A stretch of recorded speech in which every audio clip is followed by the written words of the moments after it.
When I first got here, every step I'd be looking over my shoulder. I'd take a step and kind of look. It was kind of my rhythm. I'd take a step and I'd look over my shoulder. I'm looking around. I'm watching everything. I'm not hearing your words. I'm watching your body language, seeing if you're coming at me, seeing who you're allied with. Like, I got all this stuff going on. Not necessarily knowing that I'm doing that, but it's just survival. I got to protect myself. So, and now what I've noticed is I can go a whole block without overly checking my area. Like, that's gotta mean something, right? To not be in a constant state of fear. Like, that's so huge. And when people, they show up when they say they're gonna show up. So I had some of the most amazing experiences was from these happy volunteers that would come and they would laugh and they want to give, and I'm like, get away from me. But they wouldn't listen to me and they would come anyway. And they never betrayed me like I expect people to do.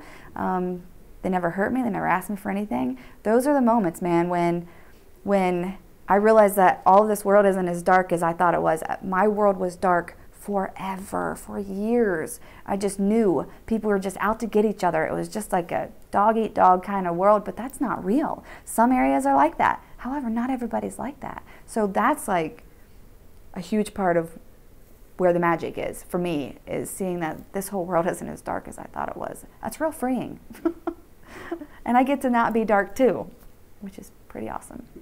You know, and back to this, I mean, because what makes your story a little unique is you were standing in here being prosecuted by this prosecutor's office. That now today you're employed. Yes.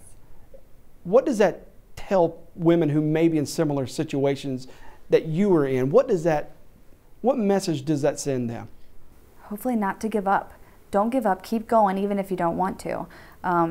It was never in my plans to work here. I didn't come here, go through catch court to work here. That was not my idea. That was somebody else's idea, and I just listened to them. They taught me how to be a human being again, so I just followed directions. And I wanted to be different. Like, I wanted to implement this stuff into my life and become a different human being. And so through their guidance, like, follow directions. Be okay with change. Be okay with trying to trust a little at a time. When they told me to put my resume in here, I thought it was a sick joke. And I'm not even kidding. I was like, really? Like, why would you even ask me to do that? And I did, and they hired me, and I've been employed here for 3 years. And it's been awesome. And of course, when I first started working here, I was scared to death. I know everybody's judging me. I know they're just looking for reasons to fire me.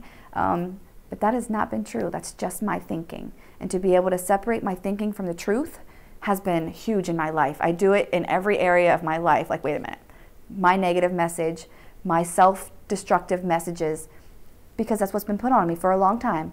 So I rightfully have them, but I don't have to listen to them. They are not the truth, which is awesome. And to surround myself with people who remind me of that. When I want to believe that I'm not good enough, they'll be like, are you kidding me? You are amazing.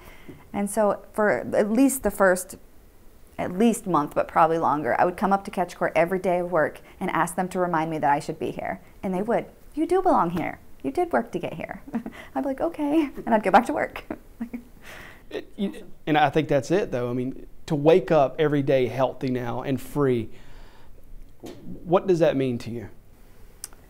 The free part is really being free of the stuff in my head. Like, jail was a piece of my freedom.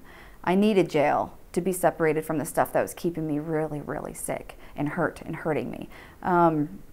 So what it looks like is I get to wake up in my own place, and I get to make coffee on my coffee pot when I want. If I don't want coffee, I don't have to drink it. If I want it, it's up to me. I get to put what clothes I want to put on. And if I don't like them, I take them off and change them. That's the options that I get today that I am so thankful for. Once upon a time, that was not the case. I get to go and wake my son up. I get to do that. And he may not want to get up, but I get to make him get up. And I get to let him have options in his life, because I was taught, well, options are pretty awesome. So if he wants to wear something that I think is ridiculous, I let him.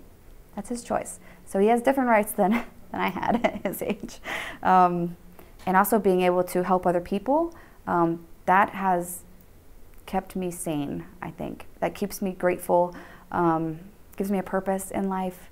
And even when days are bad, they're not as bad as they were. And even when things are scary, they're not as scary as they were. You know, so I get to walk through life grateful every day regardless. That's pretty cool.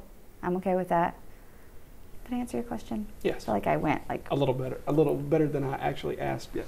The last point I think we would make is, I mean, part of this is if some woman out there has a chance who, you know, in your situation, the same place you were 6 or 7 years ago, if somebody is watching this and listening to you, they may look at you as sort of the exception and something special happened for you. That's not real. Do you have any message to women who may be in that same spot you were in about hope, you know, this recovery that you've experienced now? Do you believe it's just something special that happened to you, or could it happen with anybody? I think it can happen with anybody. I don't know that anybody's going to work at a courthouse, but there is a place for you, period. I don't know where it is, but what I do know is I came in here with nothing, no self-respect, no dignity, no kid, no clothes, no place to live, drug addiction. I came in here with all of it, and I didn't even necessarily want to not have all of it. But through the direction that was given to me, I had to learn that stuff, some things aren't healthy for me, and I have to let things go that aren't healthy for me. So I just follow their directions. Like, that's really what I did. They said, come to court on Thursdays. I say, okay. They said, do this assignment. I said, okay. And I would do it. So that's why I got better. I didn't get better because I'm special. I got better because I put the work in. That may make the difference. Are you willing to do the work? It's going to be hard. It's ugly. I cry, and it's scary. I don't want to look at it, but that's why I got better, because I went through that stuff. So now when things come up, I get to resolve it quickly. I don't have to live in it. And I think people are attracted to that. People don't want to stay in the problem. They want to live in the solution.